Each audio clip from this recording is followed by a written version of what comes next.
স্বাগতম দর্শক বন্ধুরা। ইনফার্টিলিটি বা বন্ধ্যাত্ব আমাদের সমাজ এবং দেশে একটা বড়সড় সমস্যা। All India institute of medical সায়েন্সের রিসেন্ট ডেটা অনুযায়ী, তথ্য অনুযায়ী, প্রত্যেক বছর আমাদের দেশে 12 থেকে 18 লক্ষ কাপলের দম্পতির ইনফার্টিলিটির ডায়াগনোসিস বা বন্ধ্যাত্বের ডায়াগনোসিস হয়ে থাকে। সুতরাং সমস্যাটা কত গভীরে আপনারা বুঝতেই পারছেন। যখন বন্ধ্যাত্বের সমস্যা ফেস হয়, কোনো কাপল বা পরিবার ফেস করে, তখন স্বাভাবিকভাবেই দেখা যায় যে দোষটা বা অ্যাটেনশনটা মহিলাদের ওপর গিয়েই পড়ে, যেন তাদেরই দোষ এবং তাদেরই জন্য বাচ্চা আসছে না। কিন্তু ব্যাপারটা কিন্তু সেরকম নয়। 2019 সালে টাইমস অফ ইন্ডিয়ার একটা পাবলিকেশন বা লেখা আমি যদি রেফার করি, সেখানে দেখা গেছিল প্রায় 50% বেশি ক্ষেত্রে আমাদের দেশে কিন্তু পুরুষদের সমস্যা বা শুক্রাণু সমস্যা ইনফার্টিলিটি বা বন্ধ্যাত্বের ক্ষেত্রে রেসপন্সিবল। আরও একটা ইন্টারেস্টিং তথ্য আপনাদের সামনে পেশ করব। খুব recently, about a week before, হপ্তাখানেক আগে, end of November, again Times of ইন্ডিয়াতে একটা আর্টিকেল পাবলিশ হয়েছিল, একটা রিসার্চ বেসড আর্টিকেল পাবলিশ হয়েছিল। সেখানে দেখা গেছে আমাদের রাজ্য পশ্চিমবাংলাতে প্রায় 70-80% অফ মেল পপুলেশন, পুরুষদের ক্ষেত্রে কিন্তু শুক্রাণু বা স্পার্মের সমস্যা আছে। সুতরাং কি হয় যে স্টিগমা বা সোশ্যাল একটা ইনহিবিশনের কারণে মেল রিজনস বা পুরুষদের যে সমস্যা, বন্ধ্যাত্বের কন্ট্রিবিউশন যেটা করে, বন্ধ্যাত্বের কারণ হয়ে দাঁড়ায়, সেটা কিন্তু অনেক ক্ষেত্রেই আনডায়াগনোস থাকে। ছেলেরা সামনে আসে না বা টেস্ট করায় না, সুতরাং অনেক সময় নষ্ট হয়। অথচ ইভেনচুয়ালি যখন টেস্ট করানো হয়, তখন দেখা যায় কিন্তু তাদের ক্ষেত্রে একটা বড়সড় সমস্যা রয়েছে এবং যে কারণে বাচ্চা আসছে না। যখন কোনো কাপল ইনফার্টিলিটির সমস্যা নিয়ে ডাক্তারদের কাছে আসেন, ইনফার্টিলিটি ক্লিনিকে আসেন, তখন as a part of the workup, মানে হচ্ছে যে ইনভেস্টিগেশনসগুলো করা হয়, সেই হিসেবে সিমেনের অ্যানালিসিস একটা অনিবার্য বিষয়। সমস্ত ক্ষেত্রেই এটা করে নেওয়া হয়। দেখা গেছে যে প্রায় 3 দশক আগে যে সিমেন্ট কোয়ালিটি পুরুষদের মধ্যে পাওয়া যেত আমাদের দেশে বা মেবি সারা পৃথিবীতেই, তার থেকে কিন্তু আজকের দিনে যে শুক্রাণুর যে কোয়ালিটি, সেটা কিন্তু অনেক অনেক কম। 3 দশক আগে অ্যাভারেজ শুক্রাণুর পরিমাণ প্রতি মিলিলিটার সিমেনের মধ্যে প্রায় 60 মিলিয়ন থাকতো, সেটা অ্যাভারেজ এখন আমরা 20 মিলিয়নের মতন পাই। সুতরাং এটা কিন্তু অত্যন্ত একটা নোট করার মতন বিষয়। যখন এই কাউন্টটা 15 মিলিয়নের নিচে হয়, তাকে আমরা অ্যাবনর্মাল বলি বা অলিগোস্পার্মিয়া বলি। যদি সিমেনের কাউন্ট আমরা একবার কম পাই, ইউজুয়ালি আমরা সেটাকে রিকনফার্ম করার জন্য আর একবার সেটাকে রিপিট করিয়ে নিই, ইউজুয়ালি 3 মাস পরে, এবং 2বার টেস্ট করেই যদি দেখা যায় যে শুক্রাণুর সংখ্যাটা নর্মালের থেকে কম, তখন সেটাকে আমরা অ্যাবনর্মাল টেস্ট বা একটা চিন্তার বিষয় বলে পুট করি।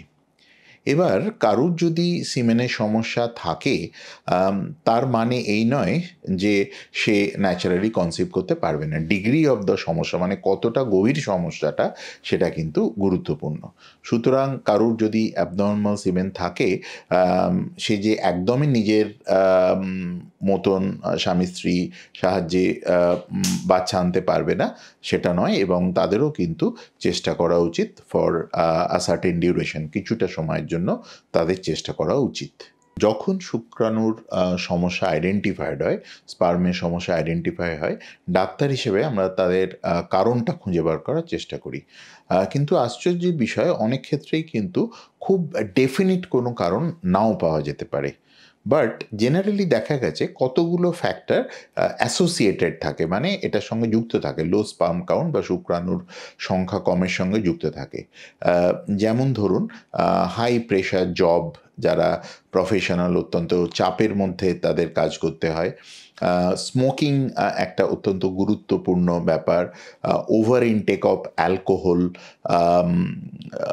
এটাও একটা অ্যাসোসিয়েটেড ফ্যাক্টর। তারপরে হচ্ছে লাইফস্টাইল ইস্যু, তার মানে হচ্ছে বেশি রাত্রি অবধি কাজ করা, জেগে থাকা। পলিউশন আমাদের বাড়ছে অত্যন্ত দ্রুত গতিতে। সুতরাং দেখা গেছে যে এই জিনিসগুলো কিন্তু একটা কন্ট্রিবিউটরি ফ্যাক্টর হতে পারে, এবং যখন আমরা সিমেন্ট কাউন্ট পাই এই ফ্যাক্টরগুলো মডিফিকেশনের জন্য আমরা ইউজুয়ালি অ্যাডভাইস দিয়ে থাকি। এবার যখন কোনো ডেফিনিট সমস্যা আমরা পাই তখন সেগুলো সমাধানের চেষ্টা করি। বা ডেফিনিট সমস্যার মধ্যে কি সমস্যা আসতে পারে? ডেফিনিট সমস্যার মধ্যে একটা হলো জেনেটিক সমস্যা। ক্লায়েনফেল্টার সিনড্রোম বলে একটা কন্ডিশন আছে, যেটাতে পুরুষদের ক্রোমোজোম, যে এক্স অ্যান্ড ওয়াই ক্রোমোজোম থাকে, তার অ্যাবনর্মালিটির কারণে শুক্রাণুর যে প্রোডাকশন, স্পার্মের যে প্রোডাকশন, সেটা ব্যাহত হয় এবং শুক্রাণুর কোয়ালিটি এবং কোয়ান্টিটি দুটোই অল্টার্ড হয়। এছাড়া অনেক ক্ষেত্রে জন্মগত কারণে আনডিসেন্ডেড টেস্টিস থাকে, যেটা জন্মের পরে অপারেশন করে সঠিক জায়গায় টেস্টিসটাকে নিয়ে যাওয়া হয়। সেক্ষেত্রে কিন্তু চাইল্ডহুড মানে বাচ্চা অবস্থাতে শুক্রাণুর কিছু ক্ষতি সাধন হতে পারে। তারপরে হচ্ছে হরমোনাল ইমব্যালেন্স, যেটাকে আমরা হাইপোগোনাডোট্রপিক হাইপোগোনাডিজম বলি। আমাদের ব্রেনের মধ্যে কিছু হরমোন সিক্রেশন হয়, যেটা পুরুষদের যে হরমোন সেটা স্বাভাবিক কাজটা করতে হেল্প করে, তার প্রোডাকশানে হেল্প করে, যার সাহায্যে শুক্রাণুটা তৈরি হয়। এই জায়গাতে যদি কোনো সমস্যা থাকে তাহলে শুক্রাণুর সংখ্যা এবং কোয়ালিটি দুটোই ব্যাহত হতে পারে। ভ্যারিকোসিল বলে একটা কন্ডিশন আছে, যেটা স্ক্রোটামের মধ্যে আমাদের যে ভেন বা রক্তের ভেসেল যেগুলো থাকে সেগুলোর একটা ত্রুটির কারণে স্পার্মের যে টেম্পারেচার মেনটেনেন্সের যে মেকানিজম বা যে ক্ষমতা আছে সেটা ব্যাহত হয়, এবং তার ফলে কিন্তু শুক্রাণু বা স্পার্মের ক্ষতি সাধন হতে পারে। এছাড়া infection, sexually transmitted disease, particularly chlamydia, gonorrhoea, এই সমস্ত ক্ষেত্রেও কিন্তু সেক্সুয়ালি ট্রান্সমিটেড ইনফেকশনের ক্ষেত্রেও শুক্রাণু বা স্পার্মের সমস্যা হতে পারে। তো এগুলো তো গেল ডেফিনিট সমস্যা। যদি এই ডেফিনিট সমস্যাগুলো পাওয়া যায় কিছু ক্ষেত্রে সেটা কিউরেবল। যেমন ভ্যারিকোসিল বলে যে কন্ডিশনটা আছে, তার যদি কোনো ইস্যু থাকে তাহলে সেটা অপারেশনের সাহায্যে ঠিক করা যেতে পারে, এবং অপেক্ষা করে যে শুক্রাণুর প্রোডাকশানটা ঠিকঠাক হচ্ছে কিনা সেই জিনিসগুলো দেখার জন্য চেষ্টা করা যেতে পারে। যেগুলো জিনগত বা জন্মগত সমস্যা সেগুলো কিন্তু অনেক সময় ঠিক করা যায় না। বিশেষ কিছু ইনফেকশন, যেমন মামস যদি কারো ছোটোবেলাতে হয়ে থাকে, তার সঙ্গে যে ইনফেকশন অফ দ্য টেস্টিস হয় সেগুলো কিন্তু টেস্টিসের একটা পার্মানেন্ট ক্ষতি করে দিতে পারে, এবং যেটা কিন্তু ভবিষ্যতে ঠিক নাও করা যেতে পারে।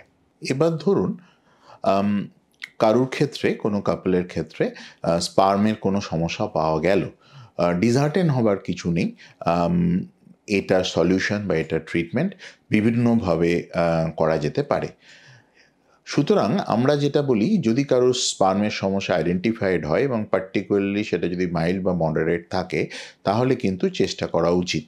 কেউ যদি কম সময়ের চেষ্টা করে কোনো ইনফার্টিলিটি ক্লিনিকে আসে এবং স্পার্মের মাইল্ড টু মডারেট সমস্যা আইডেন্টিফাইড হয়, আমরা স্টিল কিন্তু ন্যাচারাল পদ্ধতিতেই মেলামেশার কথা বলে থাকি, এবং কিছু ক্ষেত্রে তার সাহায্যে সাফল্যও পাওয়া যেতে পারে। এর সঙ্গে আমরা কিছু লাইফস্টাইল মডিফিকেশনের অ্যাডভাইস দিই। যেমন স্মোকিংটা আমরা একদম বন্ধ করে দিতে বলি, অ্যালকোহল ইনটেকটাকে একদম মডারেট রাখতে বলি, কোনো ইলিসিট ড্রাগ বা ড্রাগস ফর প্লেজার যেগুলোকে বলা হয় সেগুলো একদমই নেওয়া উচিত নয়। খুব টাইট আন্ডারগার্মেন্টস বা হিটিং যেখানে হয় এরকম কিছু জিনিস পরা উচিত হবে না। স্ট্রেস ব্যাপারটা যতটা সম্ভব অ্যাভয়েড করা উচিত, এবং কিছু কিছু ক্ষেত্রে স্ট্রেস রিল্যাক্সেশন থেরাপি এরও সাহায্য নেওয়া যেতে পারে। সো লাইফস্টাইল মডিফিকেশন কিন্তু অনেক ক্ষেত্রেই আমাদের সিমেনের কোয়ালিটি ইমপ্রুভ করতে সহায়ক হতে পারে। এর সঙ্গে আমরা যখন বলি যে নর্মাল পদ্ধতিতে চেষ্টা করতে, রেগুলার ইন্টারকোর্স বা মেলামেশা করাটাও খুব গুরুত্বপূর্ণ। অ্যাটলিস্ট সপ্তাহে 2 থেকে 3 দিন চেষ্টা করে যেতে হবে যে নর্মাল বা ন্যাচারাল পদ্ধতিতে বাচ্চা আসছে কিনা। এরপরে আসি মোর ডেফিনেটিভ ট্রিটমেন্ট। যখন কোনো স্পার্মের সমস্যা আইডেন্টিফাইড হয়, মোর ডেফিনেটিভ ট্রিটমেন্ট কী কী হতে পারে? হাইপোগোনাডোট্রফিক হাইপোগোনাডিজম, যেটা আমরা হরমোনের সমস্যা বলি, ব্রেন থেকে যে হরমোন প্রোডাকশন হয় তার কন্ট্রোলের মধ্যে টেস্টিসের যে হরমোন টেস্টোস্টেরন এগুলো থাকে, তার যে প্রোডাকশন ব্যাহত হয়, তার ক্ষেত্রে আমরা এক্সটার্নাল হরমোন থেরাপি বা ইঞ্জেকশন দিয়ে কিছু কিছু ক্ষেত্রে সাফল্য পাওয়া যেতে পারি। কিন্তু সেটা যদি কারণ না হয়, অ্যাডিশনাল কোনো হরমোন ইঞ্জেকশন দিয়ে বাইরে থেকে কিন্তু স্পার্মের কোয়ালিটি ইমপ্রুভ করা সম্ভব হয় না। সুতরাং স্পার্মের যদি সমস্যা মডারেট বা তার থেকে বেশি হয়, সিভিয়ার সমস্যা হয়, আফটার সার্টেন টাইম, যারা চেষ্টা করেছেন 1 বছরের অধিক, 1.5 বছর, 2 বছর চেষ্টা করেছেন, তাদের ক্ষেত্রে কিন্তু আমাদের কৃত্রিম পদ্ধতির কথা বা ART, আর্টিফিশিয়াল রিপ্রোডাক্টিভ থেরাপি, এর কথা ভাবতে হবে। প্রাথমিকভাবে বা কলোকুয়ালি আমরা যেটাকে IVF বা টেস্ট টিউব বেবি বলে থাকি। দেখা গেছে যে স্পার্মের যে সমস্যা যদি মাইল্ড টু মডারেট থাকে এবং কেউ যদি 1.5-2 বছর চেষ্টা করেছেন, তাদের ক্ষেত্রে IVF করলে যদি অন্য ফ্যাক্টর, মানে হচ্ছে ফিমেল যে ফ্যাক্টরসগুলো, টিউব, এগের কোয়ালিটি, কোয়ান্টিটি, জরায়ুর যে গর্ত বা ক্যাভিটি, এই সমস্ত জিনিসগুলো যদি ঠিক থাকে, তাহলে কিন্তু নর্মাল IVF বা ট্র্যাডিশনাল IVF যেটা আমরা বলি, তার সাহায্য কিন্তু সাফল্য পাওয়া যেতে পারে। কিন্তু স্পার্মের সমস্যাটা যদি মডারেট টু সিভিয়ার হয়, সংখ্যা বলুন, কোয়ালিটি বলুন, এবং স্পার্মটা যেভাবে মুভ করে, 3টে প্যারামিটারে স্পার্মটা দেখা হয়, এগুলোতে যদি কোনো সিভিয়ার সমস্যা থাকে, তাহলে কিন্তু একটা বিশেষ পদ্ধতির সাহায্য নেওয়া হয়। IVF এর মধ্যেই সেটা করা হয়, সেটাকে আমরা ICSI বলি, ইন্ট্রা সাইটোপ্লাজমিক স্পার্ম ইঞ্জেকশন। সেটা কি না, এক্ষেত্রে রোবোটিক টেকনোলজির সাহায্যে একটা স্পার্মকে নিয়ে একটা এগের মধ্যে ইনজেক্ট করে দেওয়া হয় এবং ফার্টিলাইজ করে দেওয়া হয়। সেক্ষেত্রে স্পার্মের যদি খামতি বা স্পার্মের সমস্যা থাকে, সেটা থাকা সত্ত্বেও কিন্তু ফার্টিলাইজেশন করা সম্ভব হয় এই কৃত্রিম পদ্ধতির সাহায্যে। সো ICSI প্রায় বেশ কয়েক বছর, প্রায় দশকের উপর এসছে, আমাদের দেশেও খুব রুটিনলি করা হচ্ছে, এবং এটা কিন্তু যে পুরুষদের স্পার্মের মডারেট টু সিভিয়ার সমস্যা আছেন এবং যারা একটা সার্টেন টাইমের বেশি বিভিন্ন সময়ে যারা চেষ্টা করেছেন, তাদের ক্ষেত্রে কিন্তু IVF এবং ICSIর সাহায্যে, IVF উইথ ICSI এর সাহায্যে কিন্তু বাচ্চা আনা সম্ভব হতে পারে। নিজের স্পার্ম দিয়ে বাচ্চা আনার জন্য আর কি পদ্ধতি আছে? IVF উইথ ICSIর কথাটা তো আমি এক্ষুনি বললাম, বাট এটা ছাড়াও আরও 2টো পদ্ধতি আছে। একটাকে বলা হয় TESE আর একটাকে বলা হয় TESA। TESE হচ্ছে extraction of the sperm from the testis, and TESA হচ্ছে aspiration of the seminal fluid or sperm from the testis, এই দুটো সাহায্যে কিছু শুক্রাণু বা স্পার্ম টেস্টিসেস থেকে উদ্ধার করা যেতে পারে এবং সেটা দেহের বাইরে নিয়ে ল্যাবরেটরিতে কালচার করে ম্যাচিওর করে IVF উইথ ICSI সাহায্যে বাচ্চা আনার চেষ্টা করা যেতে পারে।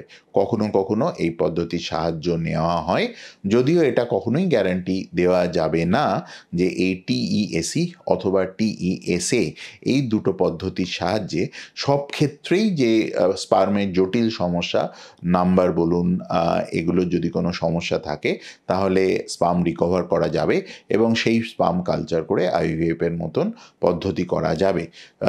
বাট কিছু কিছু ক্ষেত্রে এই প্রচেষ্টা চালানো হয়, পার্টিকুলারলি যাদের ক্ষেত্রে কিন্তু ডোনার স্পার্ম বা অন্যের দাতা স্পার্ম নিয়ে চেষ্টা করতে মানসিক এবং সোশ্যাল এবং ফ্যামিলিয়াল প্রবলেম থাকে। এবার আসি ডোনার ইনসেমিনেশনের বিষয়ে। নিজের স্পার্মে যারা খুব বিরাট সমস্যা আছে, সংখ্যা বলুন, কোয়ালিটি বলুন, স্পার্মটা কীভাবে মুভ করছে সেটা বলুন, যাদের খুব সিভিয়ার সমস্যা আছে, অথবা অ্যাজোস্পার্মিয়া, যাদের ক্ষেত্রে স্পার্ম একবারেই পাওয়া যাচ্ছে না বিভিন্ন পদ্ধতি, ন্যাচারাল অথবা সার্জিক্যাল পদ্ধতির সাহায্যে, তাদের ক্ষেত্রে কিন্তু ডোনার সিমেনের কথা ভাবতে হয়, কখনো কখনো আমাদের ভাবতে হয়, বা it is also an option.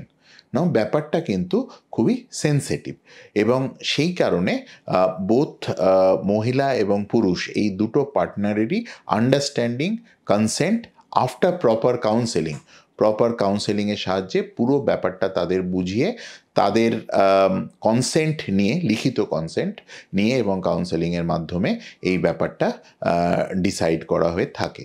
Usually যখন আমরা দাতা স্পার্ম বা দাতা শুক্রাণু, ডোনার স্পার্ম নিই, তখন ইউজুয়ালি ব্যাপারটা IUI বলে একটা পদ্ধতির সাহায্যে করা হয়। সেক্ষেত্রে কি হয়, যদি মহিলাদের ডিম এবং ফ্যালোপিয়ান টিউব এই দুটোই ঠিক থাকে, তাহলে ওষুধ এবং ইঞ্জেকশনের সাহায্যে ডিমটাকে তৈরি করা হয়, এবং ডিমটা একটা সার্টেন ম্যাচুরিটি লেভেলের ওপর পৌঁছে গেলে তখন একটি ইঞ্জেকশনের সাহায্যে ডিমটাকে রিলিজ বা ফাটানোর বন্দোবস্ত করে দেওয়া হয়।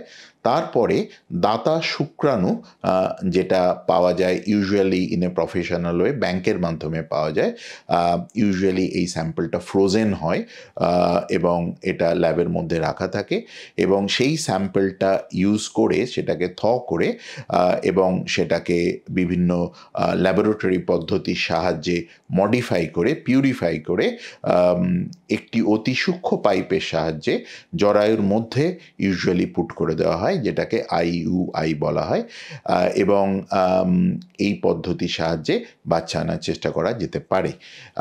এছাড়াও যদি ডোনার স্পার্ম ইউজ করা হয়, তাহলে সেটা স্ট্যান্ডার্ড IVF যে টেকনিক, যেখানে স্বামীর বীর্যের এতটাই সমস্যা আছে, যেখানে IVF কোনো কারণে করা হচ্ছে কিন্তু স্বামীর বীর্যের কন্ডিশন খুবই খারাপ, সেক্ষেত্রে কিন্তু দাতা শুক্রাণু বা ডোনার স্পার্ম নিয়ে আমরা কমন যেটা স্ট্যান্ডার্ড IVF সেটা করার কথা ভাবতে পারি। এবার আসি কাদের কাদের ক্ষেত্রে ইউজুয়ালি আমরা ডোনার স্পার্ম ইউজ করার কথা ভাবি। সিভিয়ার মেল ইনফার্টিলিটি বা শুক্রাণুর সমস্যাটা এতটাই গভীর যে নিজের sperm is absent, azoospermia, or severely quality restricted, তাদের কোয়ালিটিটা খুবই খারাপ, তাদের ক্ষেত্রে আমরা দাতা স্পার্ম নিয়ে করার কথা ভেবে থাকি। আমরা এছাড়া এর আগে মেনশন করেছি যে TESE অথবা TESA এই পদ্ধতির সাহায্য কখনো কখনো নেওয়া হয়, বা নিজের স্পার্মের সাহায্যে ICSI বলে যে পদ্ধতি আছে সেই পদ্ধতিতে IVF করে সাফল্য আনার চেষ্টা করা যেতে পারে। কিন্তু এই দুটো পদ্ধতি কিন্তু অতীব খরচা সাপেক্ষ। Compare to that, even if যদি IVFও করা হয়, IUI তো বটেই, ইভেন ইফ যদি IUIও করা হয়, দাতা শুক্রাণু দিয়ে বা ডোনার স্পার্ম দিয়ে এই পদ্ধতিগুলো যদি করা হয়, compare to ICSI or TESE or TESA, খরচা কিন্তু অনেকটাই কম পড়ে। দ্বিতীয় জিনিস হচ্ছে যে কারণে আমরা ডোনার সিমেন ইউজ করে বাচ্চা আনার চেষ্টা করার ইউজুয়ালি কথা ভাবি, একটা হচ্ছে ইন্ট্র্যাক্টেবল প্রবলেম উইথ ইজাকুলেশন, মানে স্পার্মটাকে ডিসচার্জ করার যে পদ্ধতি, সেটা বিভিন্ন কারণে কারুর ক্ষেত্রে অত্যন্ত অক্ষমতা থাকে বা ডেফিসিয়েন্সি থাকে, এবং ব্যাপারটা যদি এরকমই হয় সেক্ষেত্রে কিন্তু আমরা ডোনার স্পার্ম নিয়ে ইউজ করার কথা ভাবতে পারি। কিছু কিছু ডিজিজ আমাদের আছে যেটা ফ্যামিলিতে রান করে, এবং সেইটা যদি মেল পার্টনার বা পুরুষ সঙ্গীর মাধ্যমে আসে, যেটা প্রেগনেন্সি জেনেটিক কাউন্সেলিং ও ওয়ার্কআপের সাহায্যে আমরা বুঝতে পারি, তাহলে কিন্তু ডোনার স্পার্ম বা দাতা শুক্রাণু নিয়েই বাচ্চা আনা করার চেষ্টা করা ভালো। PGD বলে একটা কথা আছে, প্রি ইমপ্ল্যান্টেশন জেনেটিক ডায়াগনোসিস, নিজের সিমেন নিয়ে করলে কখনো কখনো আমরা IVF-এর সাহায্যে নিজের স্পার্ম এবং সঙ্গীর এগ মিলিয়ে বাচ্চা আনতে পারি, এবং সেটা সেই পার্টিকুলার জেনেটিক সমস্যাটা তার সঙ্গে যুক্ত আছে কিনা আমরা ইমপ্ল্যান্ট করার আগে, ট্রান্সফার করার আগে আমরা টেস্ট করে বুঝতে পারি। বাট এটাও কিন্তু অত্যন্ত একটি কমপ্লেক্স টেকনোলজি, সবসময় সাফল্য নাও পাওয়া যেতে পারে, আর এটা কিন্তু অতীব কস্টলি ব্যাপার। তার তুলনায় যাদের এই ধরনের জেনেটিক সমস্যা ফ্যামিলিতে ইন পার্সন আছে, তাদের ক্ষেত্রে দাতা শুক্রাণু নিয়ে চেষ্টা করলে রিলেটিভলি অনেকটাই কম খরচাতে বাচ্চা এসে যেতে পারে।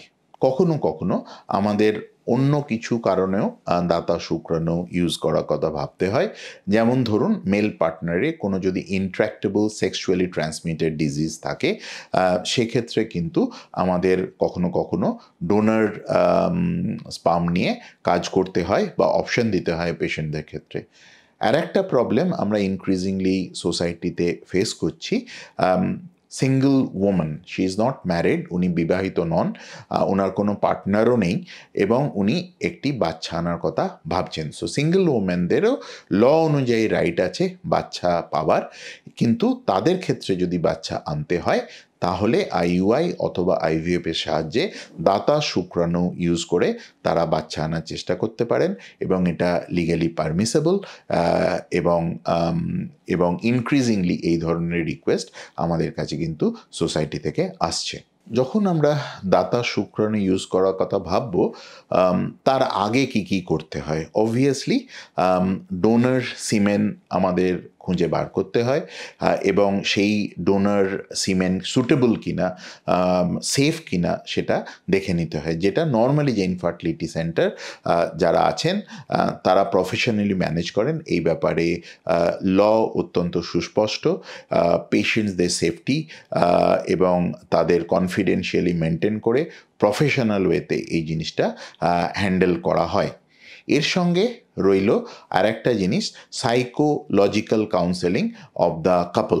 তাদের কিন্তু সাইকোলজিক্যালি পুরো ব্যাপারটা বুঝিয়ে এক্সপ্লেন করে তারপরেই কিন্তু এই ধরনের জিনিসের চেষ্টা করা যেতে পারে। নাও নেক্সট কোয়েশ্চেন যেটা আসে, যে ডোনার সিমেন ইউজ করলে কস্টটা কীরকম পড়ে?